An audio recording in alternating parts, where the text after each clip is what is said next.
Саламатсыздар ма, құрметті көрермендер, өздеріңізбен бірге әдеттегідей сұхбат бағдарламасы. Қожа Ахмет Яссауи атындағы халықаралық Қазақ-түрік университетіне қарасты Алматыдағы Еуразия ғылыми зерттеу институты базасы аясында құрылған РТВ интернет арнасының сұхбат бағдарламасы.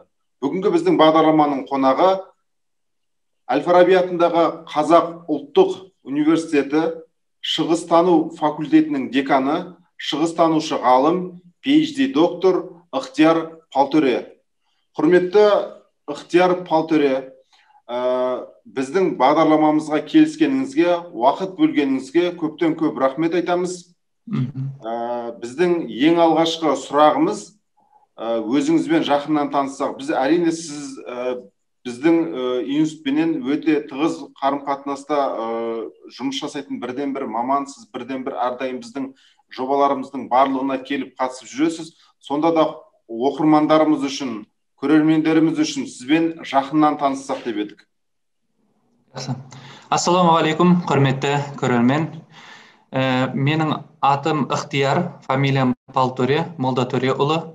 Өзім жайлы қысқаша бір ауыз айтып өтетін болсам, осыдан 40 жылдан аса уақытта қазіргі Түркістан облысы Сарыағаш ауданында дүниеге келдім.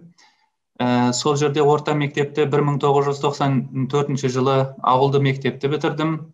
Енді сосын келешекте қандай маман болу мәселесі мен енді жастайымнан өзімнің ес біле бастаған кезімнен бастап әкемнің бөлмесінде қабырғада үлкен бір кітап ілініп тұратын.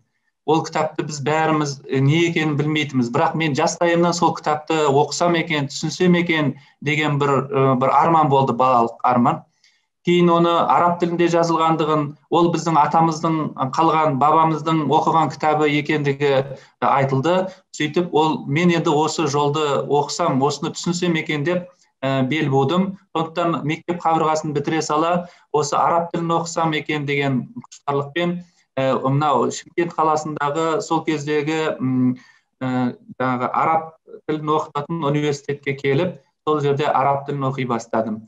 Сосын араб тілін оқып жүріп, Түркияға, оның ішінде араб елдерінде болдым. Сосын ол оқумен де шектелмей, қайтып осы Әл-Фараби атындағы Қазақ ұлттық университетіне 2002 жылы келіп, магистратураға оқуға тапсырдым. Сосын 2004 жылы бітіргеннен кейін осы университетте Алматы қаласында жоғары оқу орнында дәріс бере бастадым. Енді менің тікелей осы Әл-Фараби атындағы Қазақ ұлттық университеті киелі шаңырақпен, қара шаңырақ деп айтамыз, осы университетпен тікелей осында келуім, ол 2007 жылдан басталады. 2007 жылы оқытушы ретінде қабылдандым. Сол кезеңнен бастап жай оқытушы, аға оқытушы, доцент, сосын PhD доктор ретінде осында жұмыс жасап келемін.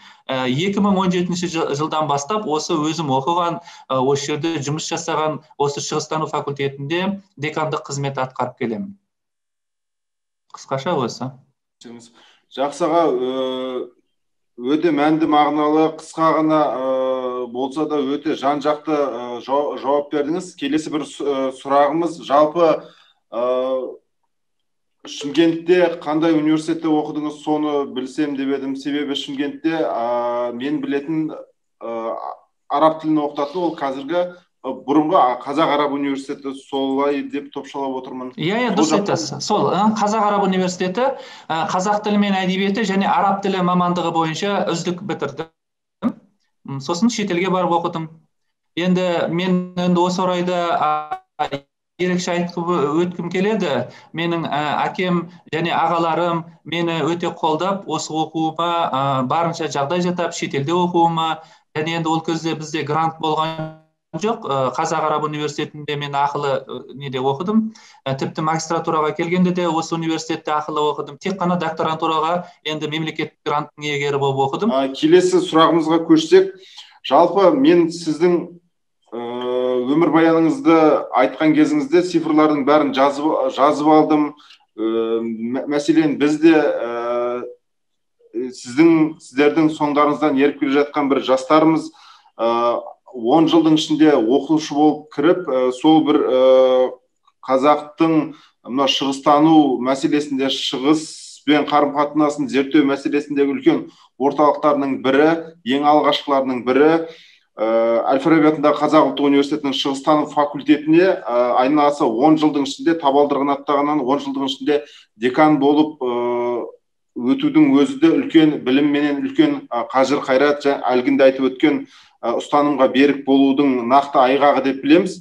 Енді осы өзіңіз қызмет атқаратын факультет туралы білсек, факультеттің құрылуы, қазір қандай жетістіктері бар, факультетке қарасты кафедралар туралы айтып берсеңіз. Жақсы, рахмет. Рұқсат етсеңіз, слайд түрінде айтып берсем, қысқаша. Жақсы, өте тамаша болады. Біздің Әл-Фараби атындағы Қазақ ұлттық университетінің шығыстану факультетінің 30 жылға тарта тарихы бар.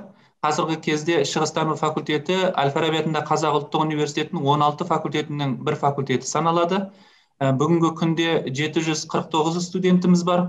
Біз барлық деңгейде оқытамыз. Бакалавр деңгейінде, магистратура деңгейінде, докторантура деңгейінде. Қазіргі кезде магистратурада 60 студентіміз, докторантурада 40 студент докторантты дайындап отырмыз. Бұл жастарды өз білікті маман болу, шығыстану саласында білікті маман болу мәселесі біздің факультеттің 4 кафедрасында. Таяу шығыс және оңтүстік Азия кафедрасы, Қытайтану кафедрасы, Тығыз шығыс кафедрасы, Түрксой кафедрасында жұмыс жасап жатырмыз.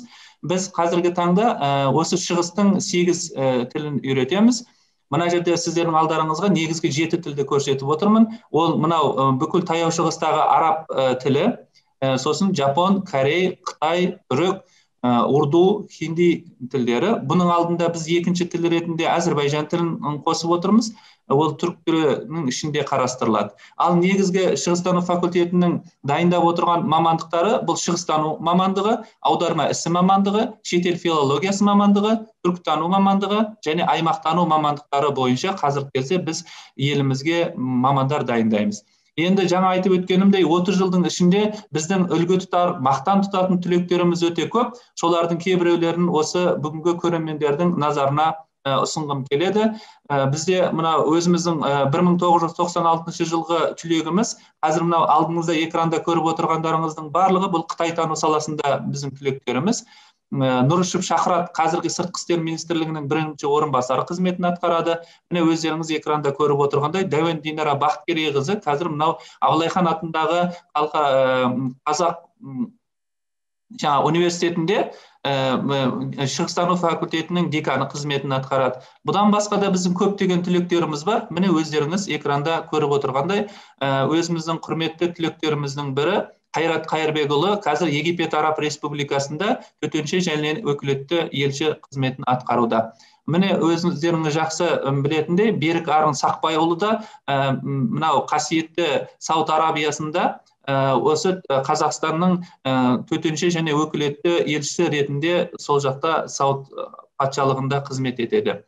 Мынау Арман Қайратұлы Исағалиев, бұл кісі қазір Қатарда елші қызметін атқарады. Бұдан басқа да міне экранда көріп отырғандарыңыздай өте көп біздің түлектеріміз бар. Енді біз шығыстану факультеті болғандықтан, шығыс елдерімен тікелей жұмыс жасайтындықтан, біздің факультетімізге шығыс елдерінің Қазақстандағы елшілері, консулдары тікелей қарым-қатынас жасаймыз, келіп бірге жұмыс жасаймыз. Міне алдарыңызда көріп отырғандарыңыз Түркия Республикасының Алматы қаласындағы бас консулдығы. Мынау пандемияның алдында келген болатын. Осы жерде естелікке суретке түстік. Мынау жақында ғана бізде Қытай Халық Республикасының Алматы қаласындағы бас консулдығы менде шаралар өткен болатын. Сол шараның да бір көрінісі. Мынау келесі слайдта өздеріңіз көріп отырғандай, Үндістан Республикасының Қазақстандағы төтенше және өкілетті елшісі Прабхат Кумар мырза осындай бізбен кездесу өтіп, өйткені біздің осы факультетімізде Махатма Ганди орталығы бар.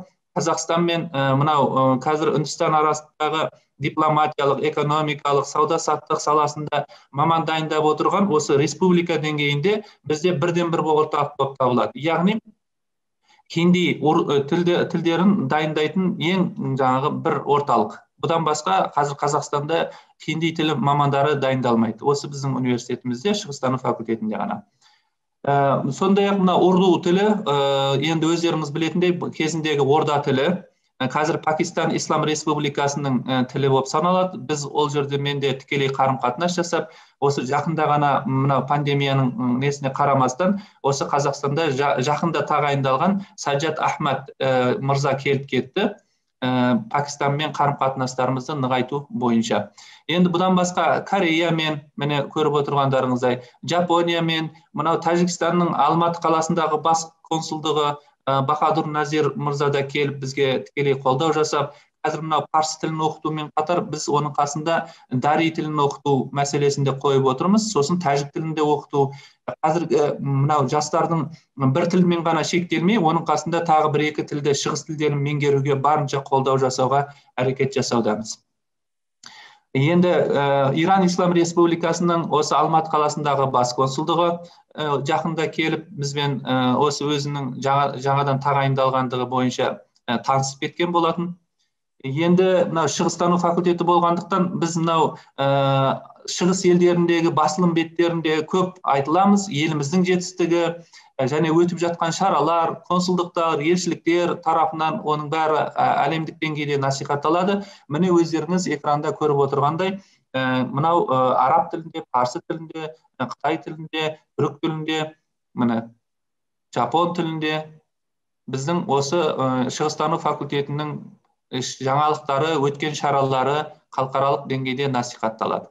Енді шығыстану факультетінде өтіп жатқан мәдени іс-шаралар туралы да қысқаша айтып өтетін болсам, міне өздеріңіз экранда көріп отырғандай, Иран Ислам Республикасындағы біздің достарымыз, әріптестерімізбен бірге кездесулер, мынау Иорданиядағы университеттің профессорының арнайы келген іс-сапары кезіндегі суретіміз, жаңа айтып өткенде Дели университетінің профессоры арнайы келіп біздің балаларымызға дәріс оқып, олардың білікті болуына, жан-жақты азамат болу қалыптасуына үлес қосуда. Жаңа сөз арасында айтып өткендей, біздің осы шығыстану факультетінде тәжік тілі мен мәдениеті орталығы салтанатты түрде ашылған болатын. Міне соның естелік суреттері. Мынау қазір біздің Азади Ислам университетімен де Иран Ислам Республикасындағы байланыстарымыз нығайтудамыз. Өйткені біз енді мына пандемияға байланысты балаларды жібере алмай отырмыз. Негізінде біздің балаларымыз 2-ші курстан бастап оқып жатқан елдерге, ол мейлі Корей болсын, Жапония болсын, Иран Ислам Республикасы болсын, араб елдері болсын, сол елдерге тілдік тәжірибеден өту мақсатында барып отырады. Міне мынау Қытайдан келген біздің профессорымыз біздің оқытушылармен магистрант докторанттарға лекция оқып, өз біліммен бөліскен болатын. Енді сонау біздің анау Малайзиядағы достарымыз да бар. Олармен де қарым-қатынасымызды нығайтып, алдағы уақытта шығыстану факультетінде оқытып жатқан тілдердің санын арттыру, тікелей малай тілін оқытуға да бір көңіл аударуға қадам жасап отырмыз. Алдағы уақытта да осы оқытылып жатқан шығыс тілдерінің санын арттыру бойынша жұмыстар. Мына сөз арасында ерекше айтып өтетін, мынау шығыстану факультетінің Түрксой кафедрасында түркология, түркітану мамандығы бар. Енді өздеріңіз жақсы білетіндей, мына түркі халықтарының тілі, салт санасы, дәстүрі бір-біріне өте ұқсас. Соның бірі мынау Саха Республикасындағы ғалымдар 2019 жылы арнайы келген болатын. Бізге тілдің өте арасында ұқсастықтар бар. Біз оны негізге ала отырып, қазір ғылыми зерттеу жұмыстарын жасауға ниетте болып отырмыз. Ол жақтан арнайы жаңа сөздіктерін, кітаптарын алып келген болатын. Енді осы орайда бір айта кететін мәселе, мынау біздің Орта Азияға ислам діні келгенге дейінгі біздің тіліміз, тілдік сөйлеу әдісіміз қалай болды мәселені осы саха тілімен, өйткені бұлар исламға дейін кетіп қалып, сол жақта қалып қалған. Сондықтан ол да біздің қазіргі зерттеу негізгі нысаналарымыздың бірі ретінде қарастыруға ниет жасап отырмыз. Пакистан Ислам Республикасының атақты тұлғаларының бірі Мұхаммед Иқбал ақын, өзі танымал тұлға. Сол кісінің де арнайы шарасын туған күніне орай арнайы шара өткізген болатынбыз. Пакистанмен байланыстарымыз, міне Енді жастарды әртүрлі мына шығыс тілдерін еркін меңгеру үшін неше түрлі бізде сұхбаттар, кездесулер, дөңгелек үстелдер өткізіп отырамыз. Сондай біздің мына әріптестеріміздің бірі Әмір деген азамат келіп, өзі бірнеше тілді қалай үйренгендігін және студенттерге тіл үйренуді, шығыс тілден үйренудің тәжірибесімен бөліскен болатын. Енді мына 30 жылдығымызға орай біз осы шығыстану факультетінде халықаралық деңгейде үлкен шара өткіздік. Мынау сол туралы алдарыңызда көріп отырған экранда мәліметтер. Алыс жақын шетелдермен қарым-қатынастарымыз болғаны сияқты, біз тікелей Сауд Арабия корольдігімен, оның ресми өкілдерімен, осындағы мәдени елшіліктермен де тікелей жұмыс жасаймыз. Міне соның бір айғағы, біз ол жақта мынау араб тілін осы елімізде жоғарылату және біліктілігін арттыру бойынша семинар тренинг өткіздік, сондағы суреттер болатын. Енді еліміздің жаңағы белді тұлғаларының бірі, қоғам қайраткері, біздің академик ағамыз Ғарифолла Есім ағамыз да келіп осында бізге ақбатасын беріп, осы шығыстанудың болашағы жақсы, зор екендігін айтып кеткен болатын. Енді өздеріңіз жақсы білесіздер, қазіргі кезде мына пандемияға байланысты қашықтан жұмыс жасау бәрімізге де оңай тиіп отырған жоқ. Десек те біз сабақтарымызды, барлық кездесулерді онлайн форматында өткізіп отырмыз. Соның бір көрінісі өткен жылы біз осы әр мамыр айының ең соңғы аптасында өзіміздің түлектерімізбен кездесу болатын. Сол кездесуді біз онлайн форматта өткізіп, үлкен бір жаңағы деңгейде атап өттік. Соның көрінісі. Қазір енді барлық халықаралық деңгейде өтіп жатқан шараларымыз онлайн форматта өтеді. Міне солда. Өткен жылда біздің Хакім Абайдың туылғанына 175 жыл толуына орай шара өтті. Соларды біз де үлесімізді қосып, осы Абайдың, Әбу Насыр әл-Фарабидің еңбектерін аудару, мысалы әсіресе Абай Құнанбайұлының шығармаларын мына шығыс тілдеріне, жапон тіліне, корей тіліне, араб тіліне, түрік тіліне аудару бойынша біздің мамандар тікелей атсалысты. Оны да ерекше айтып өту керек. Енді осы орайда мен рұқсат етсеңіздер, бір кішігірім мәлімет ретінде айта кетейік. Қазір енді мынау біздің болашақ жастарымызды қолдау мақсатында Әл-Фараби атындағы Қазақ ұлттық университетінің шығыстану факультетінде әр 7-де 7 тіл жобасы аясында 10-11 мектеп сынып оқушыларына ақысыз негізде осы шығыс тілдерін үйретуге бастадық. Қазір бұл жүріп жатыр. Әр тілді, араб тілі, жапон тілі, корей тілі, қытай тілі, түрік тілі, урду, хинди, қай тілді үйренем десе, біз оларға осы онлайн түрінде қашықтан шетелдік оқытушылар сабақ береді, аптасына 1 рет, және алдағы уақытта біз оларды алғашқы деңгейін бітіргеннен кейін сертификат беріп қамтамасыз ететін боламыз. Бұл да біздің тәуелсіз еліміздің үлкен жетістігі деп айтамыз, және жастарымыздың шығыс тілдерін білуіне барынша қолдау жасауға ниеттіміз. Қысқаша осы факультеттің тыныс-тіршілігі. Құрметті PhD доктор Ықтияр Палтуре, сіз қысқаша емес, өте егжей-тегжейлі факультеттің арғы бергі тарихынан, жетістіктерінен, оза шапқан түлектерінен көптеген мағлұмат бердіңіз. Рахмет айтамыз. Ал енді бір келесі бір сұрағымыз, жалпы қазақ білімі, қазақ ғылымында Әл-Фараби атындағы университеттің алар орны ерекше. Ал университет есімін иеленіп отырған қазақтың шоқ жұлдызы, әлемнің екінші ұстазы атанған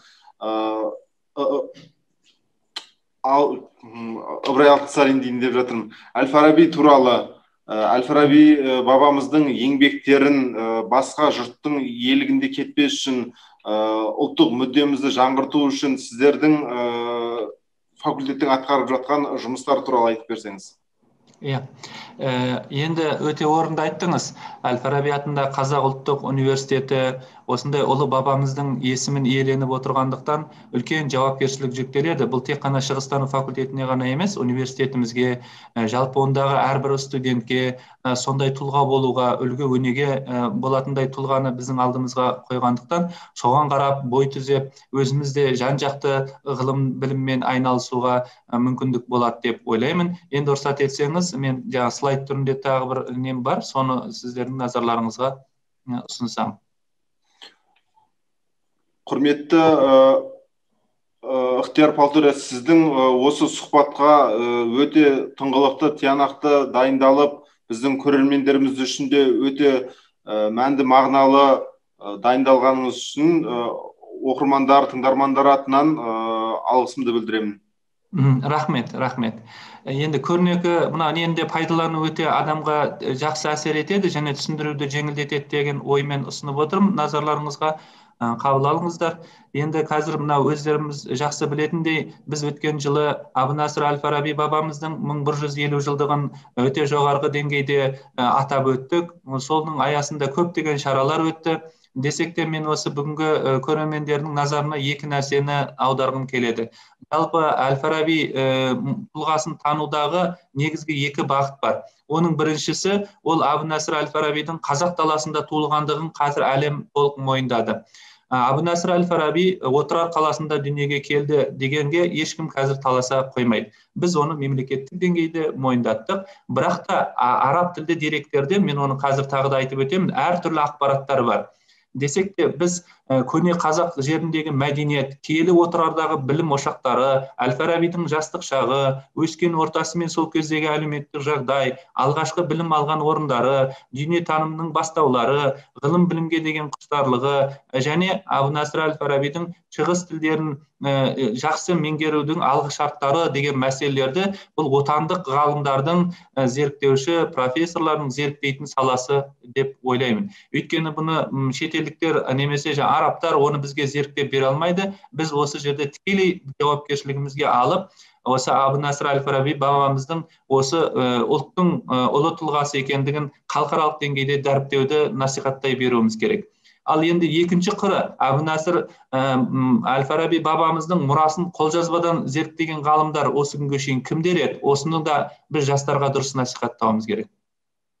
Және де Абу Насыр әл-Фараби еңбектерін, яғни трактаттарын түпнұсқадан қайтара аудару мәселесі қазір өте өзекті болып отыр. Діни дүниетанымына қатысты әртүрлі көзқарастарға нақты жауаптар талап етіледі. Абу Насыр әл-Фарабидің нақыл сөздері, ғылым білім үйренудегі тұжырымдарына жастарға үлгі етеу біз үшін қазір өте маңызды. Халықаралық деңгейде, әлемдік деңгейде бүкіл адамзат баласының жаңағы екінші ұстазы атанған Абу Насыр әл-Фараби біз қаншалықты мақтанып марқайсақ та тұрарлық деп айтуға болады. Енді мынау жаңа айтып өткендей, киелі топырақ, біздің мынау киелі Отырардағы білім ошақтары туралы, ол кезде қандай жаңағы білім медреселер болды, ұлы даланың мәдениеті қандай болды деген мәселелерді біз тағы да тек қана өз тілімізде зерттеп зерделеу емес, оны әсіресе араб тілінде, жалпы шығыс тілінде жазып, насихаттап, аударып, халықаралық деңгейде осыны алға қоюымыз керек. Енді рұқсат етсеңіздер, жалпы Абу Насыр әл-Фарабидің өмірі мен мұрасы жайында араб тіліндегі жазылған деректер Абу Насыр әл-Фарабидің 40 жасына таяған шағында, яғни Иракқа барған кезде, Бағдат қаласына барған кезде басталады. Одан кейін барып араб жазбаларында кездеседі. Мына жерде мен экранға сол жазбалардың қандай кітаптарда кездесетіні туралы қысқаша қойдым. Жалпы Абу Насыр әл-Фарабидің қазіргі кезде 56-ға тарта ешкім талас тудырмайтын трактаттары бар. Бірақ та кейбір деректерде 150-ден аса трактаты бар дейді. Кейбір деректерде 200-ге тарта деп айтады. Десек те бұл трактаттардың көлемі әртүрлі. Біреуі 5 бет, біреуі 200 бет, біреуі 8 бет, 10 бет деген сияқты. Бірақ та ең негізгі трактаттарының бұл қайырымды қала тұрғындары және музыканың үлкен кітабы трактаттары. Ендігі біздің мынау жыл аясында оның үстінде жаңа айтып өткеніміздей Абу Насыр әл-Фараби иеленіп отырған университет болғандықтан қазір әлемде әр жерде қалып қалған трактаттарын бір орталыққа жиып, осы университетімізде біздің әл-Фараби орталығы бар. Сол орталыққа қолжазбаларын жинақтау шарасы аяқталуға жақын деп айтуға болады. Міне өздеріңіздің назарларыңызға бұрын соңды аударылмаған, бұрын соңды қазақ орыс тілдерінде шықпаған трактаттарын қазір біз тікелей аудару жұмыстарын жандандырып жатырмыз. Мына жерде де Абу Насыр әл-Фарабидің мақала фи аград ма ба'да табиат несі кездеседі, трактаттары.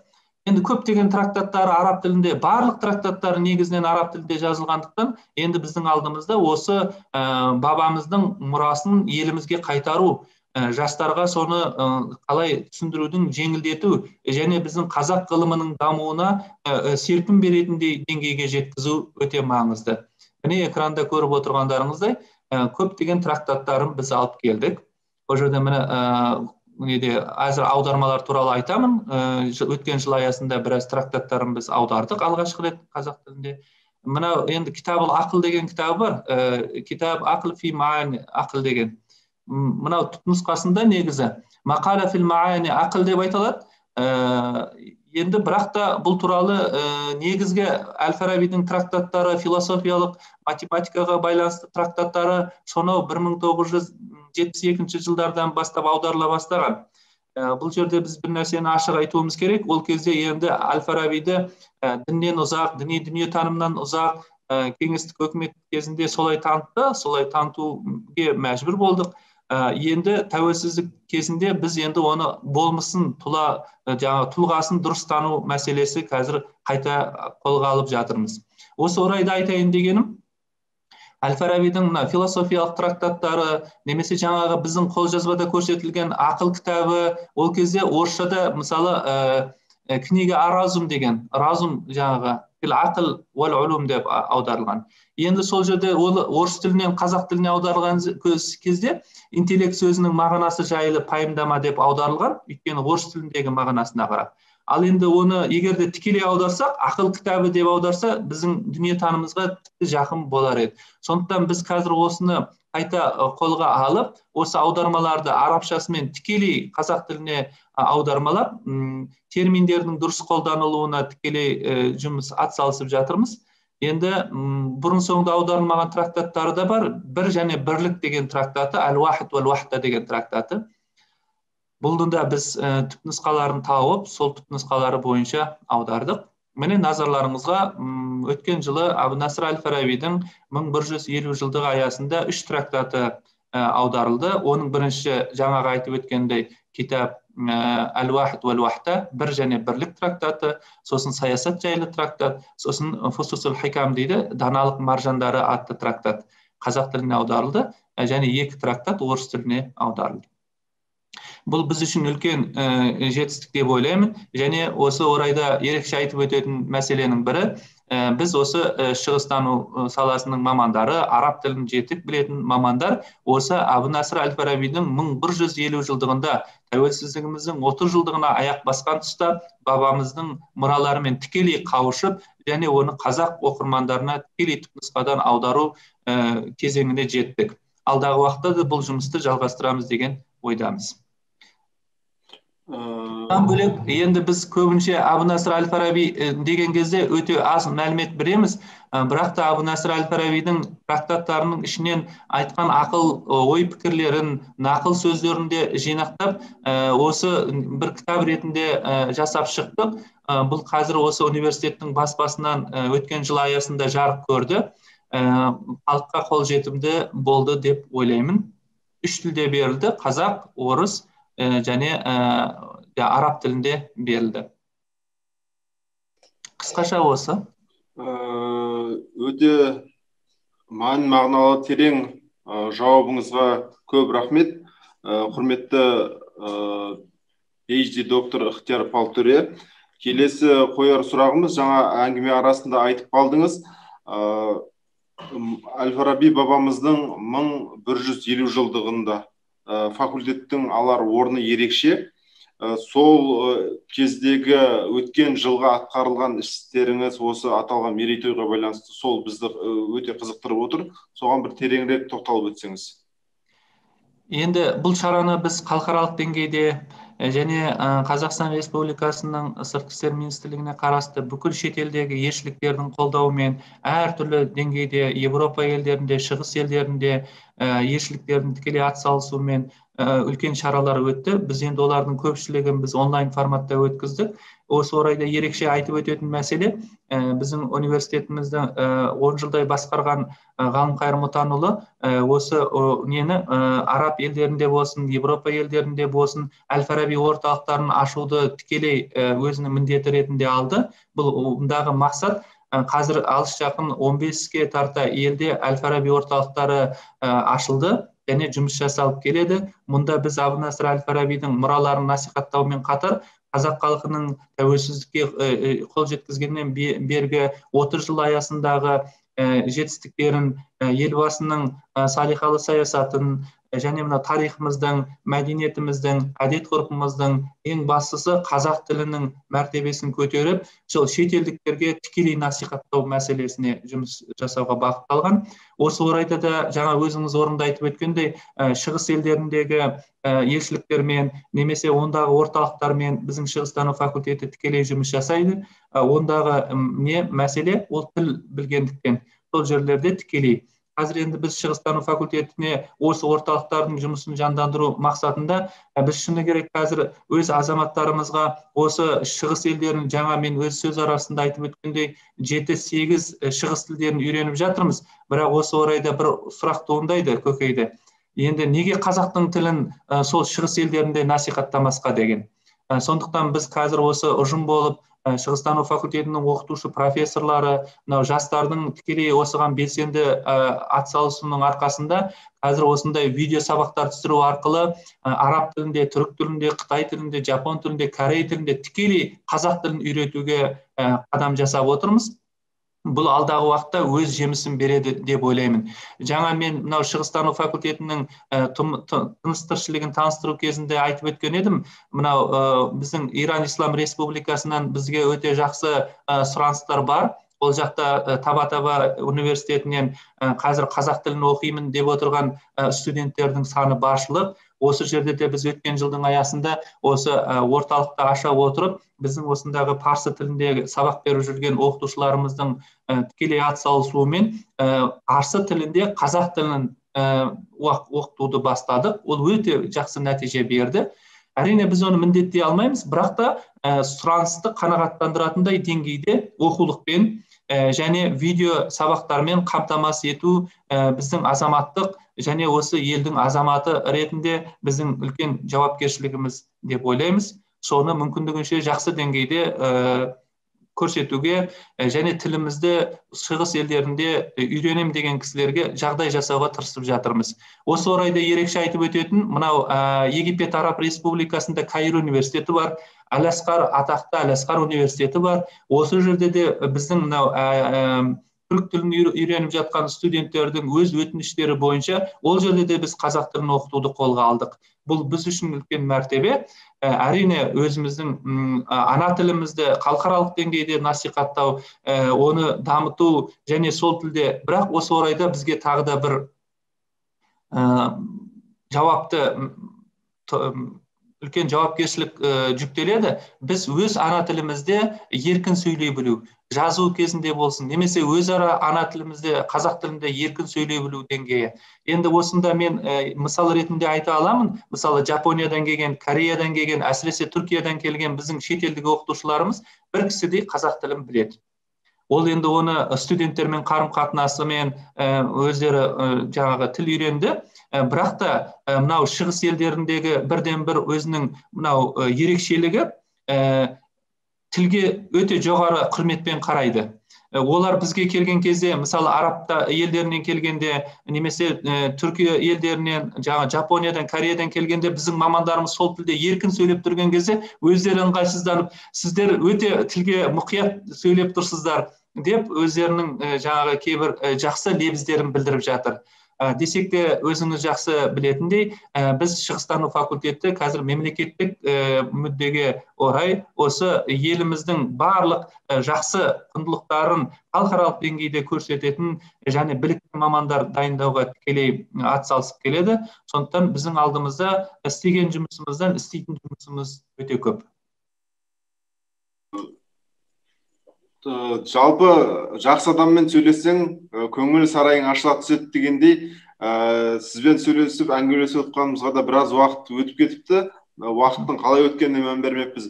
Бірақ та сіздің уақытыңызды алмай, осыншама уақыт бөлгеніңізге рахмет айта отырып, соңғы бір сұрағымды қойсам. Жалпы мен де өзім тіл үйренуге өте құмармын. Сіз қанша тіл білесіз? Және де тіл үйренемін деген өзіңізден кейінгі жастарға айтар ақыл кеңесіңіз? Мен негізінен мынау шығыс танушы маман ретінде араб тілін оқыдым. Жаңа айттым, жас кезімнен осы. Негізгі менің мамандығым шығыстану мамандығы, оның ішінде осы араб тілі. Енді оның қасында өзіміздің түркі халықтарына ортақ түркі тілін білемін. Ағылшын тілінде былай білемін. Еркін сөйлеп кетпесем де бір кісідей білемін. Енді қазір қазақ орыс тілі өз тіліміз ғой, енді оған ешкімнің таласы жоқ. Бірақ десек те алдағы уақытта біз қазір мынау мені көріп отырған көрермендерге менің бір өтінішім, қазіргі біздің соңғы кездегі студент болып атанып жатқан жастардың басым көпшілігі тек қана бір-екі тілге ғана басым беріп отыр. Атап айтатын болса, Қытай тіліне немесе Корей тіліне, немесе аздаған жапон тіліне ғана сұраныстары бар да, ал негізінен түрік тілі, немесе жаңа айтып өткендей парсы тілі, араб тілі, хинди, урду тіліне онша көп біле бермейді. Ал негізінде сол тілдерге баратын болса, өте жоғары қызметтерге бара алады, және сол тілдерде жаңағы жұмыс жасайтын болғандықтан білікті маман бола алады. Осы нәрсенде осы орай келгенде айтқым келеді. Өйткені бізде қазір өте сұраныстағы тілдер бар. Ол мынау дари тілін білу, пушту тілін білу, ауғандардың тілі мысалы өте керек, бізге маман керек. Сосын араб тілінің қасында біз қазір иврит тілін оқытуды да қолға алып отырмыз. Ол иврит тілін, араб тілін білсін, бірақ қасында иврит тілін де білсе. Түрік тілін білсін, алдында жаңа татар тілін, өзбек тілін, қырғыз тілін, түркі тілдерінде бірнеше тілді меңгеріп алатын болса, өте жақсы білікті маман болады. Осы бағытта мен ерекше айтатыным, қазір мына урду тілі бойынша да бізде маман жетіспейді. Оқытушылардың да жаңағы несі қатары көп емес, бірақ алдағы уақытта біз осы хинди тілі бойынша магистратура, докторантураға дайындап отырмыз, бірақ сұраныста болғандықтан басқа қызметтерге, мемлекеттік қызметтерге кетіп қалады.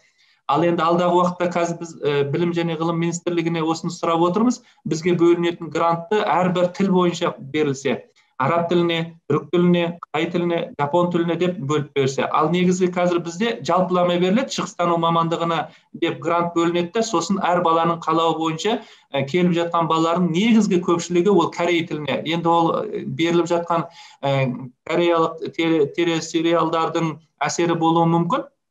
Немесе жаңа Қытайлардың осында Қазақстанға салып жатқан инвестициясы тағы-тағымен байланыстыруы мүмкін. Бірақ та мен осында көрермендерге, ата-аналарға кең жаңағы бір мүмкіндікті пайдалана отырып, ешкім көңіл бөле бермейтін тілдерге де көңіл аударса, өте жақсы білікті еліміздің мақтан тұтар азаматтарының бірі болады деген сенімдемін. Уақыт бөлгеніңізге көптен көп рахмет айтамыз, құрметті PhD доктор Ықтияр Палтөре. Құрметті көрермендер, осымен бүгінгі біздің сұхбат бағдарламасы өз мәресіне жетті. Бүгін біздің бағдарламада, сұхбат бағдарламасында қонақта болған Әл-Фараби атындағы Қазақ ұлттық университеті шығыстану факультетінің деканы, шығыстанушы ғалым, PhD доктор Ықтияр Палтөре болды. Құрметті PhD доктор Ықтияр Палтөре, уақыт бөлгеніңізге көптен көп рахмет айтамыз. Баршаларыңызға сәттілік тілеймін, барша көрермендерге амандықта, жақсылықта, еліміз аман, жұртымыз тыныш болсын. Еліміздің 30 жылдық тәуелсіздік мерекесі құтты болсын. Әрбір шаңыраққа құт пен береке әкелсін. Әрбір отбасы тек жақсылықта, қуанышта болуын тілеймін. Ең бастысы мына қиындықты ел болып еңсеріп, осыны жақсы күндерде жүздесеміз деп ойлаймын. Аман сау болыңыздар. 100-100 сұхбат алайық енді келесі жолы. Бұйырса, соған жеткізсін. Жақсы, сол күнде жолыққанша аман есен болыңыздар. Жақсы сау болыңыздар. Сау болыңыздар.